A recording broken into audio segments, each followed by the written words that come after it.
Welcome to HR Insights, the podcast. Topical discussions with and for our global HR community. Hi everyone, my name's Stuart Elliott and welcome back to HR Insights. Today we're going to talk about engagement. It's a topic that I see and hear about in my daily work when I talk to HR leaders. Experts on this topic today are Paul Knight and Rebecca Saunders-Jones. Paul has been in HR for a number of years now and brings his own practical judgments to that. Rebecca is the CEO of Lupin, an engagement specialist organisation. If you don't follow us on social media, please do. We are on Instagram, LinkedIn, and YouTube. I hope you enjoy the show.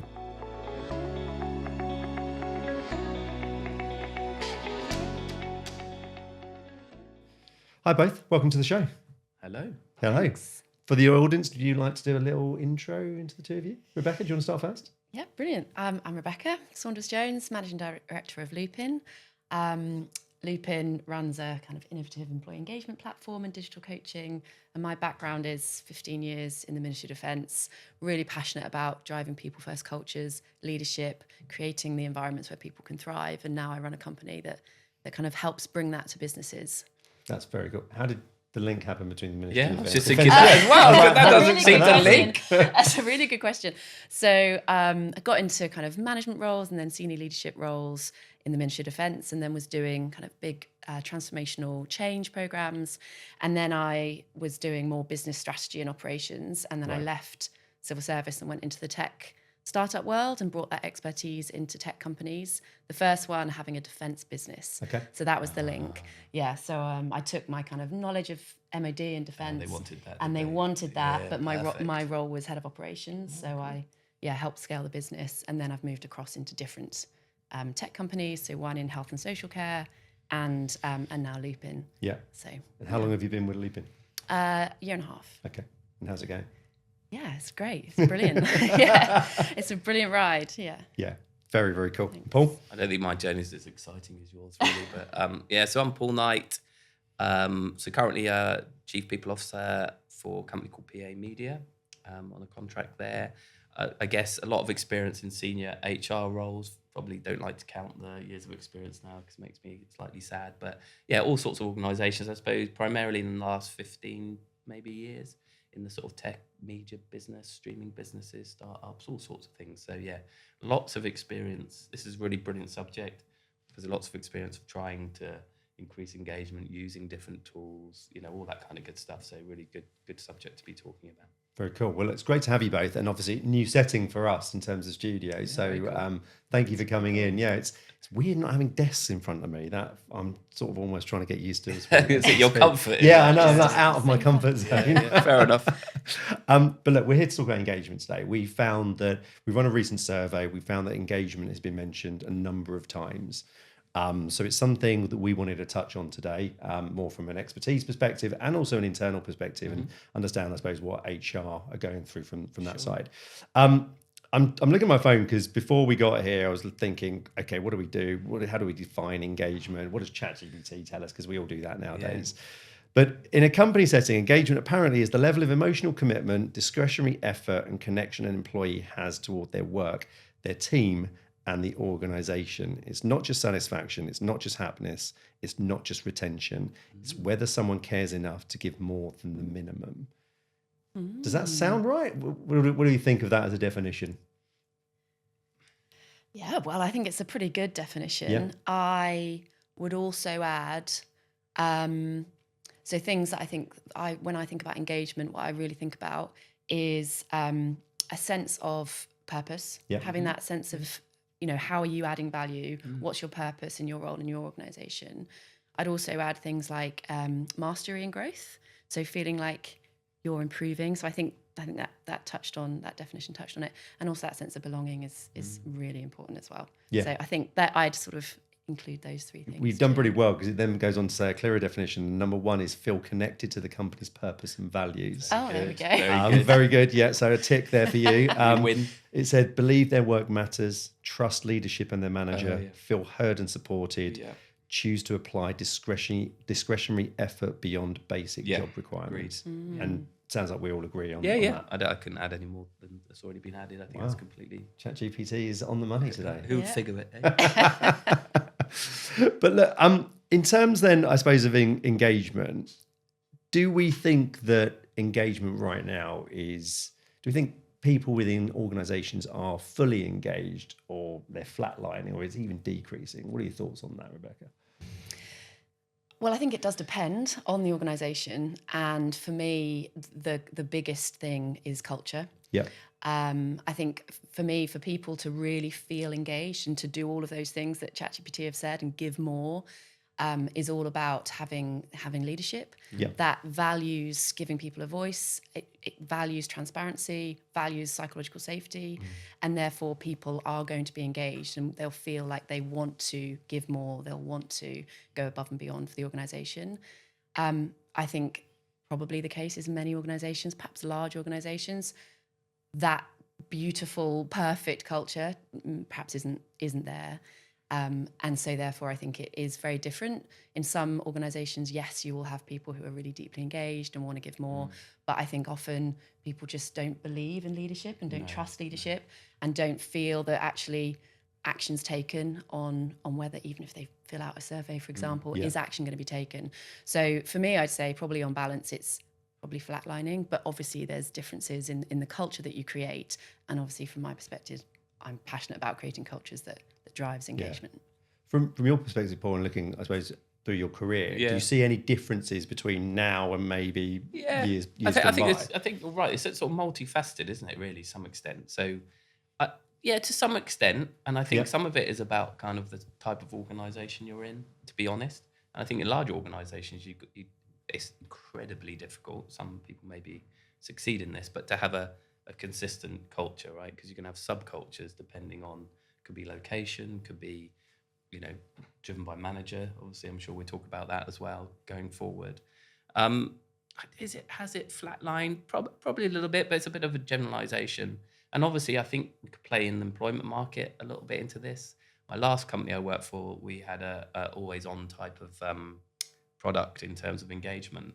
And it was really interesting because the engagement was apps. You could see it. It was quite depressing, but you could see it plummeting every morning if you went into the app. And but we weren't having any attrition problems. That's one of the things I think Chat, let's call him Chat, shall we? Yeah. Chat told us because there wasn't any jobs. Yeah. Because the job market was suppressed in that particular area. And I think that's an interesting one because, and almost more dangerous, is that you have a bunch of people going to sit. I'd never heard this before. You said it to me the other day, Stuart, about this. What's the hugging thing? Job hugging. Yeah, job hugging. People that thinking, blimey, I don't really love it here, but I don't really want to go somewhere else either. So I don't know. I think it's probably too easy to say it's flatlining everywhere. I think it probably does depend on the organisation, and hopefully we get on to sort of the leadership and how that affects people's engagement. Yeah. So going to bits of that, I just want to touch on the generational thing a little bit there, because I've personally find I like the multifaceted comment, because I do think that work and engagement is definitely multifaceted, but it feels like historically things were a little bit more black and white, a little bit simpler, there's now the work. Yeah. I suppose the work environment is much more complex. You've got different generations that agreed. we almost put definitions on the different do. generations, whereas previously. Did we used to do that a long time ago? Not so much, and I feel again you've got to be careful not to generalise. Obviously, our comments will be a bit like that because it's easy, isn't it? But I think it is a bit different. I think younger people are probably, and I would say good on them, maybe a little bit more demanding on what they expect from the workplace. People like me, we're probably suckers. We kind of go, right, okay, then we'll come and do 12 hours a day. Just tell us what to do. Yeah, okay, 5 days a week. Whatever it was, because. I don't know why, because maybe we've been through a few difficult economic times and all that kind of stuff. So I think, yes, but I just think you just got to be careful because obviously, as I'm sure we have done, you meet younger people that have a certain sort of entrenched attitude towards work, and you meet older people that have got a very big, flexible approach to work and a different thing. But yeah, I think it is a thing. I think young people definitely, and I are demanding more. Perhaps look to their parents. Why are you doing that? You idiots. Be honest. And I think, well, I don't want to do that. And sorry, I will shut up in a minute. But also, I think it depends on what you're doing for a living, right? I always think if you're working the Costa, all these conversations are irrelevant. if you're working in a factory or an Amazon warehouse, all these conversations are irrelevant, because not irrelevant in terms of trying to drive engagement, but some of the choices that people that you have. Yeah, fair. Okay, and we'll come to some of that stuff as well a little bit later, but I want to touch on looping. Let's talk about looping in terms of I suppose most organisations do that sort of biannual or annual survey. Tell us about the approach that looping take to surveys and engagement. Yeah, thanks. So the traditional annual survey or biannual survey, it's not wrong, it's not bad, but if you think of it as, how would you look after your health, you might do an annual kind of health check, but that just gives you a snapshot in that moment. And actually, workplaces, your body, if we're using that analogy, changes. It's quite fluid and changes weekly, monthly, quarterly. And so the concept of loop-in is that idea of regular pulse surveys, regular check-ins with your teams. So you get the in-the-moment information. You get real-time sentiment data to the line managers about how the teams and the individuals are feeling. Yeah. And the most important thing is then tips on what to do next. It's that action that you can take in the moment to support your teams and support your individuals. And so that way, it's not just at this point in time, engagement is X. Maybe 3 months later, you'll have a presentation from leadership to say, you've told us this, we're doing this. That's a very common concept in organizations. But actually what Loopin's now doing, and I think a lot of organizations are wanting to move this way, is that in the moment data, and importantly, what are you going to do about it and how can you help? Because they can sit alongside annual surveys, but actually it's much more relevant in the moment. Yeah. And so when we're talking like in the moment, that live data, do you see reactions from organizations when they see it that are different to maybe an annual survey? Also, the whole idea is the annual survey is kind of like a peak of activity. Here's you do a run up, we're having the annual survey, don't forget to fill in the annual survey, and then people do the survey, and then there's a bit of a lull, but there's lots of activity about the analysis, and then you have this big hurrah and presentation. And a lot of focus is kind of drawn on it. With the concept of regular pulse surveys, daily, weekly, fortnightly, it just becomes the norm. Yeah. So actually, the question, are people being surprised by what they're seeing? Well, the whole concept is it becomes your daily ritual for a manager to go, okay, well, let me look at the dashboard. How are my team feeling? And what do I need to prioritize today? Yeah. So it doesn't become a kind of, oh my goodness, how's engagement? It just becomes the norm, and people feel listened to, heard, valued, and actions taken in the moment. So it just sort of becomes part of the ritual in the organization rather than this big thing that warrants a massive response. Yeah. Yeah, I like the analogy with your health and the annual check-in. I find wearables are really good for that. Like my Whoop, in terms of being able to measure, I suppose, what I'm doing, how I'm doing it on a regular basis, means that when I go back for that annual check-in, I'm hoping to see good results. So it's almost like I want the annual still, but I like the fact that I'm being told things along the way, so I can see things changing as they go. And you can make the small adjustments in the moment rather than if you have if you wait 6 months, then you have to make some big changes to adjust for perhaps a dip in engagement or a dip in sense of belonging or whatever it is. Yeah. You have to make those big adjustments. Whereas if you're tracking it weekly, you just have to make those small changes and adjustments, and then you kind of everything's on track. Yeah. Paul, are you in? Like, do you do this as a company at the moment? No, in terms we of don't. We don't. But we come from a company that did do that. Yeah. And to less or greater success. Yeah. To be honest. I totally agree, by the way. It's kind of, and obviously what you're implying there is it's a management, a leader-owned kind of process, isn't it? It's a piece of information that they need to use and act on. It was interesting, actually, when you were talking, when we did do our big annual survey, one of our leaders said, well, do you know what? All they wanted was new chairs and a couple of things. I know it's boring, right? He said, there was 2 or 3 things he talked about, and he just did it really quickly. Mm-hmm. And he said, that's all they wanted.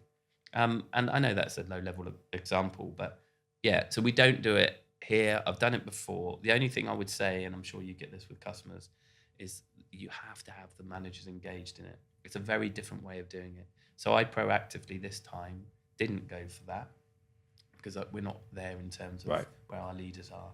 They're not. I knew if we did something like that, they wouldn't be ready. They're not.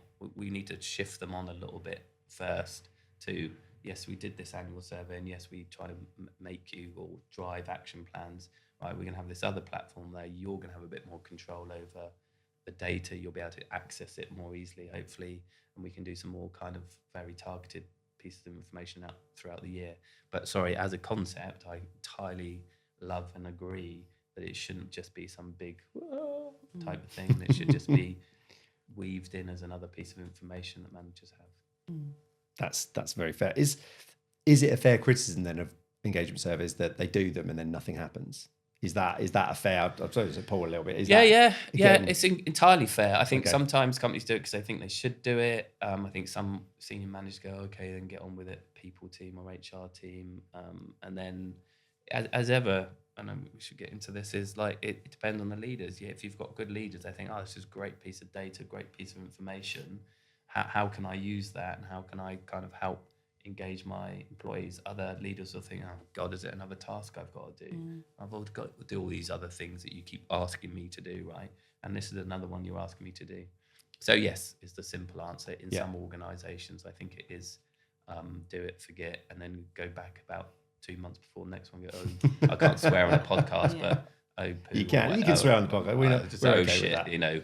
I didn't do those things, and then I have to put together something that proves that we did do some stuff, and then all that kind of stuff. And we did, you said we did kind of stuff falls away after a period. So I could have just said yes. Sorry. That's all right. That's all right. Is engagement something that HR owns? No. Right. So we facilitate it. I think it's okay. Well, it doesn't have to be be honest, but traditionally HR teams facilitate the kind of tools that help people to help managers and leaders to engage. But we've failed if they think we're owning it. Just listen to you. I wonder if there's a better way of doing it. But kind of like we may report it up, may talk about it, but it's not really owned by the HR team, no way. But on the flip side, you sell to HR though. It does depend on the organisation. So yes, technically the buyers would be the chief people officer, heads of L&D perhaps, but in smaller organisations it might be chief operating officer, for example. I was at an HR forum the other day, and it was really apparent, this them and us culture between HR and managers.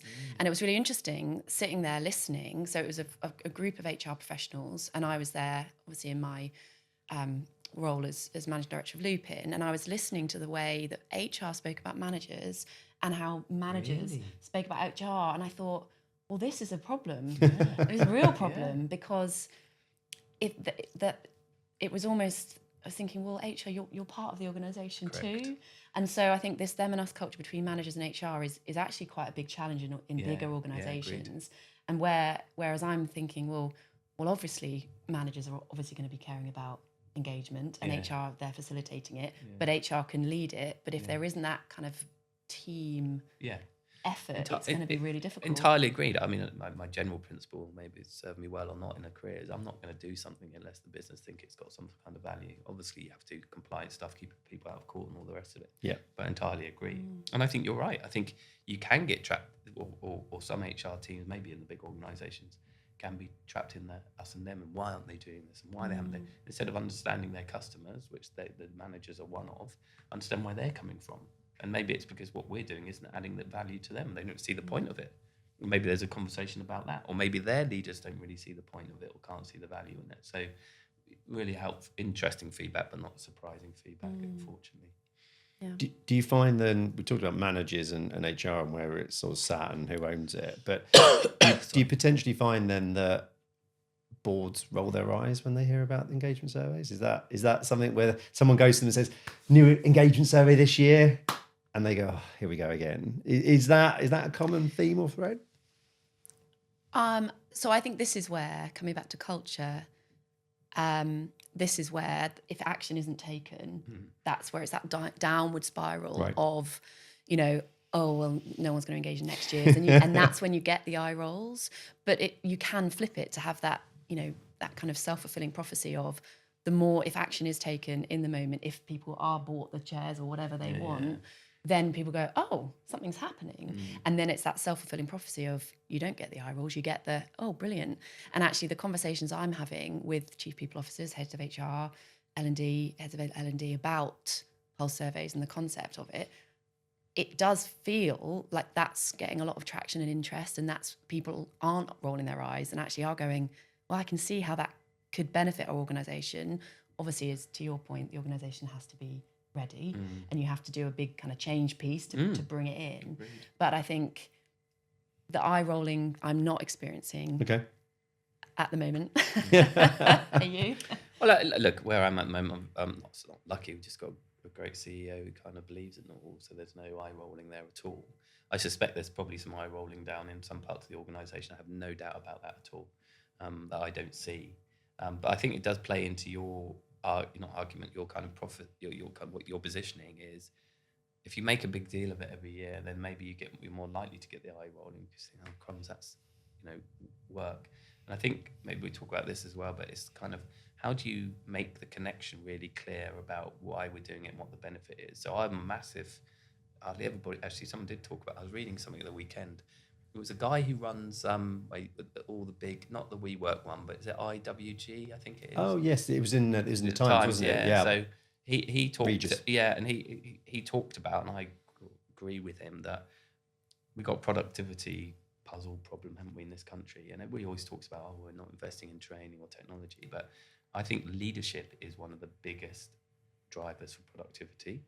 And coming back to this conversation, I think if you can somehow link the kind of engagement to productivity, really hard, I know, but kind of how do you I think there's an investment case there. There's kind of, well, we're not doing this because we think it's a nice thing to do or because wasn't it interesting to hear what our people say? Okay, yes, that's useful, but it's going to drive a business outcome. And if we don't do it, the business outcome will be worse. 100%. And I think that link between engagement. So when I was at MOD, it very much, the people, culture, the leadership, it was seen as, the fluffy stuff. But actually, I think it's more and more important that there is that link between engagement and productivity. Because if you can engage your teams, give your managers the information they need, help your teams drive high performance, it saves time. It means that people do give more, to your point earlier about what engagement is. Yeah. And actually then if you can reduce churn, you save a huge amount of time and money on recruitment, lost knowledge, manager time. And actually these traditional engagement surveys, they do take effort. You have the big, as I said, the big run up, the big work, all the analysis. And that in itself saves a huge amount of time if you do it in the moment. So you can make that link relatively simply or logically, can't you, between engagement and productivity? Yeah, I look, I would say that when I think so, and especially in the more hard, sort of worked in quite hard commercial companies where you have to make that, and that's fair enough. You have to make that link, and I do. Yeah, I think we're disagreeing, aren't we? But I think that is a strong argument. I think it's a strong argument to have something that's kind of more ongoing rather than the one-off. I just think people sometimes think, as you said, we've said it a few times now, but the effort of getting it all out again, having a look at last year's, getting the data sorted. Yeah. On that, in terms of, I suppose, that real-time engagement, that real-time sort of measurement, what kind of data are we capturing on that kind of, when we're doing that? Yeah, so Lupin, the way that we can build it can be, we can ask the questions whatever organisations want to be capturing. Yep. So, for example, if an organisation is going through a change or a merger acquisition, we can ask specific questions about that and how staff are coping with that change. We do offer a kind of out-of-the-box standard question set, which is based on kind of 8 themes around engagement, and we've actually touched on some of them. So things around psychological safety, a sense of belonging, purpose, mastery, clarity on the vision. And those kind of questions are based on science that says if you get these things right and if you're tracking these things, you're more likely to drive up engagement and drive up performance of your people. So we have that kind of out-of-the-box question set, and we get that data, and we can pull it into the team, overarching team sentiment and individual as well. But it's all customizable. So depending on what people want to check, it could be around well-being, mental health. It could be around delivery, productivity, performance. Are you progressing against your goals? Or it could be around, change and transformation. Yeah. So yeah. Which makes sense. You mentioned it a couple of times as well, psychological safety. So how do you balance transparency with psychological safety? And again, I'll sort of throw this open a little bit. Firstly, to you, Rebecca, so I think it follows on quite nicely from the previous question. Yeah, so I think it really comes down to leadership, and actually the leadership showing that transparency to the organisation. And what I mean by that is, openness around decision making, what's happening in the organisation, why. And what I don't mean is bearing all, Yeah. obviously, but actually, if leadership is showing that transparency, you're more likely to get the organisation to feel safe and to be able to be transparent themselves. If we're talking about kind of anonymity, I don't know if that's you're sort of touching on maybe, anonymity in engagement surveys. So that's a really interesting debate. Do you have it anonymous so people, when they're doing the surveys, they feel that they can really share? What do most companies go for? So it does depend on where you're at. So Okay. if you have a culture of transparency and openness and kind of action is taken and psychological safety, then people are more likely to be able to put their name to it. Because the whole aim is if people put their name to it, that drives better conversations and it drives clarity, and people can follow up and go, oh, okay, tell me more about that. And it sparks that conversation. Obviously, if it's anonymous, you can't have that, but people might feel they can open up a bit more. So it does depend on where the company is at. But I find, and what we do at Lupin is we offer a kind of a both. Right. We can offer hybrid. So people can choose to say, actually, I want to do my survey anonymously today because actually I'm going to say something quite that I maybe about Because that is leadership the or balance, something. isn't it? The balance Yeah. is that if it's anonymous, you feel like you can truly say what you think. But people are less thoughtful in how they say it. That's very true. They'll be very blunt around Yeah. what they say. Yeah. Yeah, that's it. What have you done, Paul, in the past? How So have you done it? so look, mainly an anonymous comments. As I said, we used a product where you had a live chat type of thing going on. Right. But again, it was interesting. I'll go ask you a question in a minute. I'll have to try and remember what it is. But like it was kind of trying to then gauge them. There was a bit of paranoia that goes, oh, you can tell who I am by the language I've used. And some of the managers, not many, but That's the odd fair. one would go, oh, who said this? How can we find out? Not, to be fair, not the senior leaders, but how can we find out who it was that said this thing? Because we used to have an MD of that was pretty good. He would kind of answer it, and you could send the comments to other people and all the rest of it. So Right. mainly it's been anonymous because I think it's you have to have a really strong culture. Maybe again it's to do with the size of the organisation, all that kind of good stuff. But you're right. Obviously, the other thing about surveys is they're really helpful. But then how do you get underneath the kind of some of the sentiment? But if you're going again back to your product, if the sentiment is something you do all the time, maybe that becomes a bit more natural. But I think also psychological safety, I know it's a buzzword we've used for quite a few years now, but it is incredibly important. But that is driven by whoever you work for.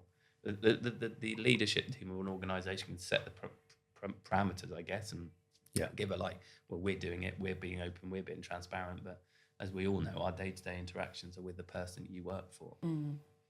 Yeah. It's all, I find it probably the biggest challenge with these things is the anonymity and the honesty versus then having a name to it and being able to say what you think without it coming back to bite you, I suppose. Yeah. So I was reading around this before the podcast, and there's no right answer. It does depend on the level of trust that there is in the organisation, Right. but the highest risk to engagement is action not being taken. Right. Because otherwise, don't ask. Yeah, don't bother. And don't bother. I agree. And so actually, it's kind of, yes, it could be anonymous. That might work in some. Yes, not anonymous might work in others. But the most important thing is whatever you're doing is take action. Do something with it. I think do something with it's it. more damaging doing one and don't. If Exactly. people don't want to do it, fine, okay, fair enough. Don't do it. Don't do it because you think it's the right thing to do. Because if you don't take any actions, you'll just look like a fool, basically. Yeah, and that will erode the trust. Yeah, and it erodes it. It's a negative, not a positive. Right. That's fair. So if I suppose we talk about, I suppose from a practical lens on this, and a company wants to improve engagement, Paul, what do you think the first step that they should do is? Like, let's say the company's not done it before. Okay. Yeah, I mean, look, if engagement's, as we said before, multifaceted, isn't it? It's not just about surveys and things like that. I think there is a good, if you've never ever done anything like this before, I think it's probably worth starting off with a more traditional kind of set of questions that gives you a bit of a benchmark. Yeah. Gives you a view on where things are at, where the hotspots and all the rest of it. And then I think it's very much as you do in your product, but it's kind of like sharing that information with managers, making it clear What's the purpose, why we're doing it, what's important about it, the ownership they have in terms of the information. So that's what I would do in terms of like, well, how do you start understanding where the issues are, or where we're at? I think from then onwards, it's kind of, that should give you some data points. You have some other data points, don't you, like attrition and things like that. Yeah. And often, sometimes this sort of comes up, doesn't it, where a manager or someone's like, oh my gosh, well, attrition's mad. Why is that? And then you go, well, okay, well, let's find out why that is. So there might be a burning platform. But as I said before, the actual practical stuff around what drives engagement is the person that you work for. So how can you help that person, one, with some information, but secondly, with the tools and the ability to kind of drive that engagement? And again, it's an overused, I've been around for a few years doing this job now, but it's kind of like those, I'm not, at the moment, obviously, I suppose in theory, sit at the top of this organisation, but no one knows, I'm not a person who really affects their lives. I have some influence over things that we do and how we communicate and how I show up. But there'll be a person that's the editor or whoever it is that really has the impact. So how do we get into those individuals and make them understand that their actions and how they operate and all that kind of stuff has a big impact? I've not been successful in that so far, I don't think. I think it's kind of been like, you do the surveys, you roll them through. Right. You kind of almost go, here you go then. Here's some stuff. You have a people partner will help them hopefully build a plan around it. That works to some extent. But I think if you really want to go for it, that was that thing, wasn't it? The Google, what's that overly used quote around the Google kind of research they did about what makes the most successful teams, and they thought it was going to be about technical abilities. Hydrogen, I think it was called. Right. Oxygen, sorry. It's a gas. The same, right. Not the same, but yes, it's a sort gas. of. Come on. But they talked about that. It's about leaders who can create somehow this psychological safety, or this ability for people to say what they think. Now, I would say the other thing is that gives, as a leader, my ability to say what I think, right? And I don't mean that in a kind of, maybe that sounded aggressive. I don't mean like that. But if I'm happy to take your feedback, but you need to be happy to take my feedback, and I'll do that in a polite and in a good way. I hope I'm going to tell you how I think that's operating. So it's not a soft thing. It's not you giving up anything, because obviously there's still a lot of command and control out there, isn't there? But it's kind of right. Oh, okay, fair enough. I accept what you've said about that, and I will act on it. But also, you need to understand where I'm coming from, and you need to accept that. And getting that, I think, is really hard. I think you've got to be pretty skilled. I'll shut up in a minute, but I think because we don't invest in management as a skill, back to the productivity thing. Yeah. We all know, and we're bored of hearing it, but it is a truism that managers tend just to accidentally fall into it. You might have the rare person that really wants to do it or ends up being good at it, but a lot of them are going, well, I need some more money. How do I get promoted? I'm really good at the thing I do. I'm going to be promoted, and then you lose twice, because you lose a brilliant practitioner who's a shit manager, maybe, and you got a person who's now got intimately more kind of effect on the team than they had before. Am I hearing it right though? If you're doing an engagement survey for the first time, part of doing it is understanding why you're doing it, or knowing why you're doing it, correct? What the drivers are and what you're trying to get out of it. Don't just, again, obviously we're three people that will hopefully be understanding why this is a good thing, right? But not everybody will. So it's kind of, where's the driver? It's listening. If you're an HR or a people person, it's listening to your leader, thinking, right, okay, there's a problem here. One of the solutions to that problem, or trying to find out what the solution is wouldn't it be a good idea to see what our people think? And that's, you're listening and you're thinking, right, and then that's a starting point. Have you ever done a survey and gone, oh my God, I never saw that coming, in terms of the results? I try not to be arrogant, as you know, Stuart, but not no. No? You get a feeling. There's a few nice, I like it when I get, not blindsided, but I like it when you see something a bit different. The most interesting one was, as I said, a few years ago, where we saw the kind of complete diminishing of engagement without any actual effect. Because for me, it was kind of, it's fascinating, isn't it? Because I believe that engagement is that thing that our mate Chap just talked about. Yeah. But the business go, well, I don't care, because no one's leaving. It's not cost me any money. We're still doing stuff. Well, why should I pay effort into that? What did that highlight though? Was that just a ticking time bomb then? Was that the fact of like, it highlighted the business wasn't doing very well, which it wasn't. We were in an area that definitely was struggling. but yeah, it didn't. Yeah, that's all it highlighted. It highlighted that people were peed off because probably the business wasn't doing well. Probably they didn't really understand where we were going with the business, if I'm honest with you. And then that was trickling down, but because they need to pay the mortgage, rent and everything else, they're not going to just bugger off or you lose the good ones. We know that, don't we? Yeah. Is it ever possible to overmeasure? Well, yes, probably. Yes. I mean, clearly, you don't want this to become a burden. Yeah. You don't want measuring to become a burden. And something that I really like this quote, measure what matters. And I think we've spoken about this before, Yeah, is what you measure gets done. Gets done. We literally used that phrase this morning. So I think those two things are really true. So yes, you absolutely can overmeasure, and you can particularly measure the wrong stuff, because if you're measuring the wrong stuff gets done and prioritized.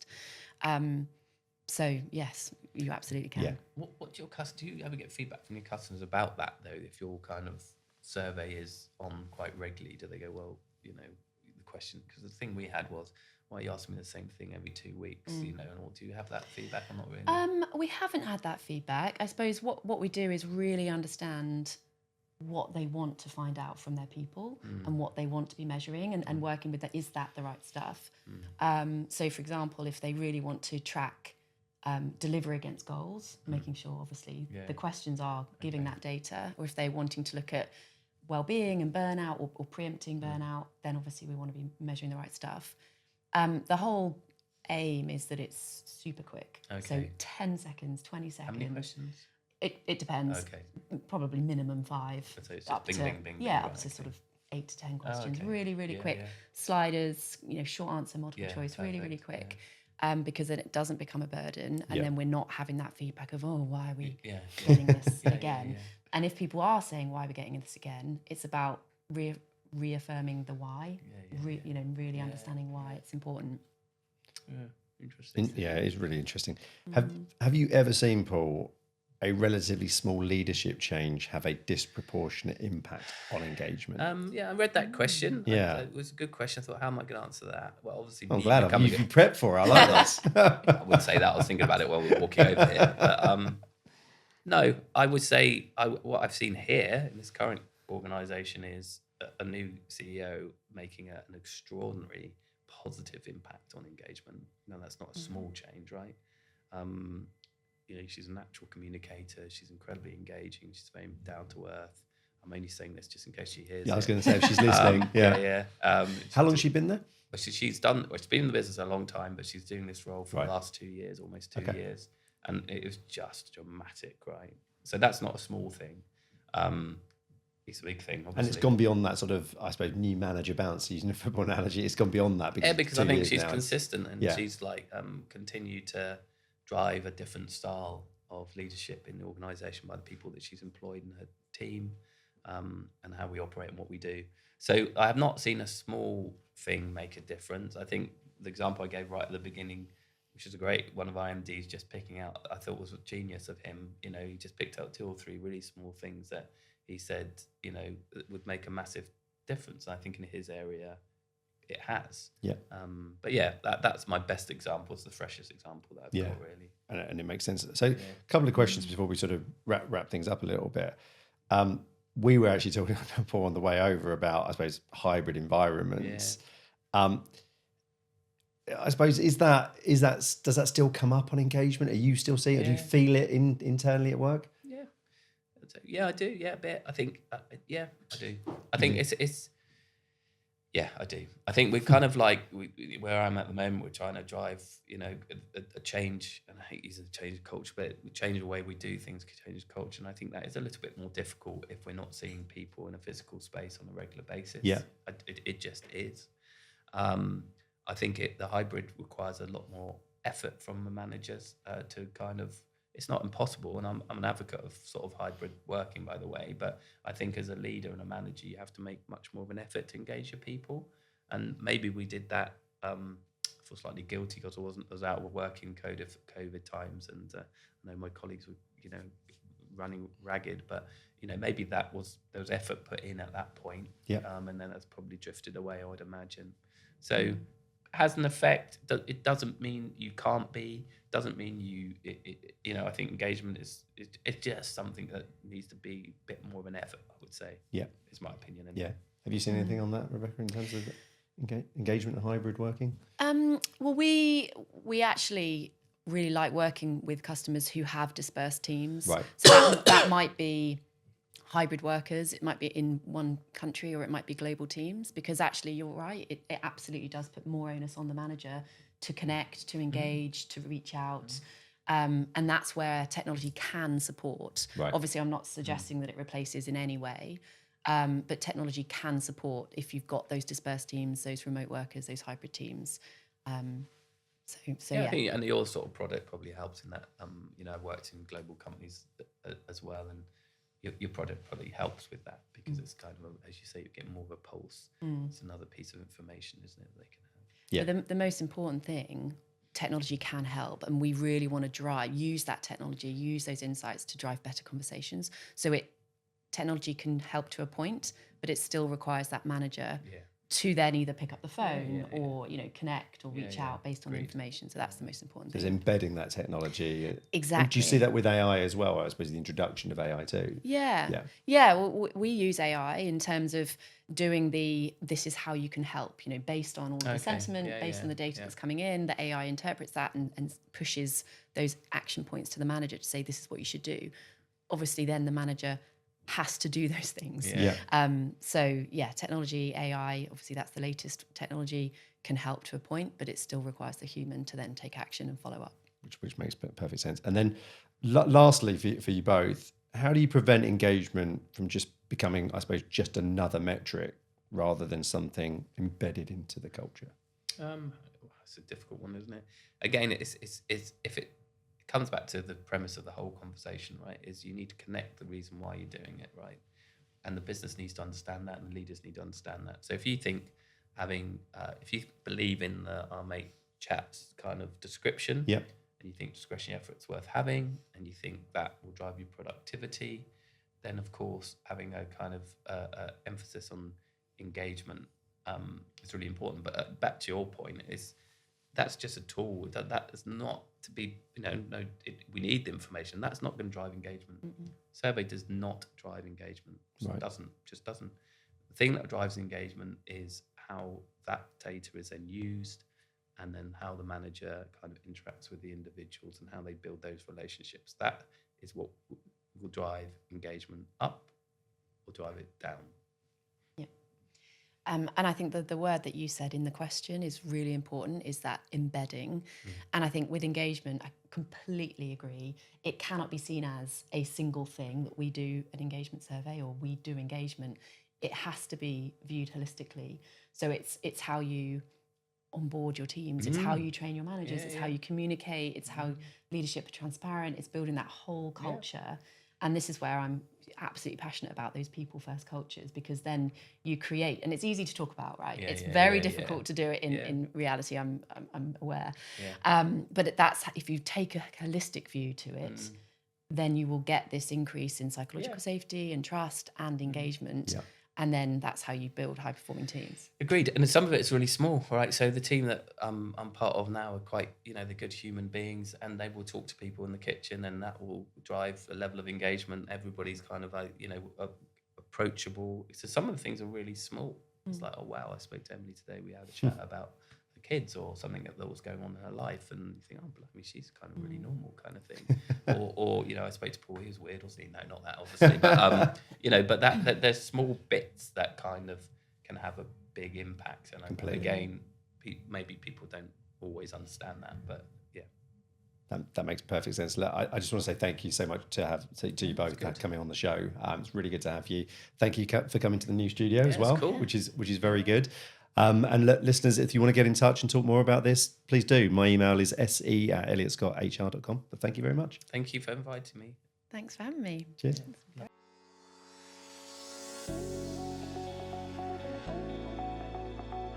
If you want to stay up to date with our content, please register to HR Insights via our website.